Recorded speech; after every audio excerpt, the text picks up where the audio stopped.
For Lesson 11, Writing Explanatory Text Portfolio 3, this is the lesson that has the Dropbox for you to turn in your portfolio. Okay, so before you turn in your portfolio, do one final check on it. You should have a title on there. You should have headings for each section. You should have an introduction paragraph. You should have 3 body paragraphs. You should have a closing paragraph. You should have a works cited page, and you will have 3 graphics with captions on there. All right, so I recommended to do those for the 3 sections, but you can put 3 graphics throughout your essay, however you feel it is best organized, okay?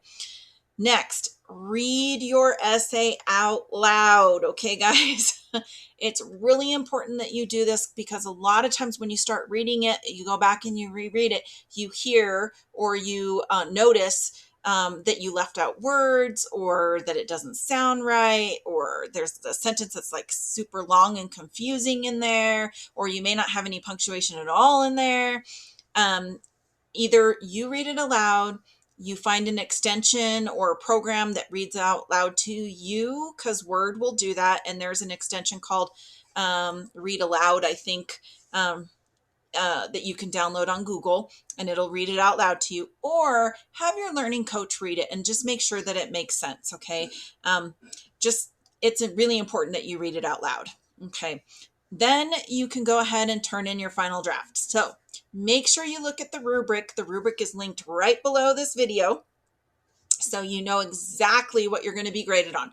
Go through the rubric, look and see, make sure you have everything that's in the rubric. You can find instructions linked below on how to save your Google Doc or Word, your Google Doc as a PDF file. So go ahead, or a Word document, either way.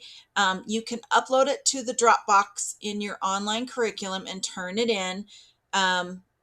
And then turn your essay in on the Dropbox that is in lesson 11. It's the portfolio 3 lesson. It's this lesson right here in your online curriculum. So when you go through the pages, the lesson pages, you won't have an assessment button on the left. This one will be right inside one of your pages in your lesson. So you'll have to go through the lesson pages, get to the one that has the Dropbox on it. And then when you click on that, it'll give you instructions to, look on your computer and upload it up, your document up there. So you cannot put a link directly to your Word, to a Google Doc, but you can download the Google Doc as a Word or PDF file, and then you can upload that to the Dropbox. So just make sure that you look at the video that's linked below for instructions on how to do that.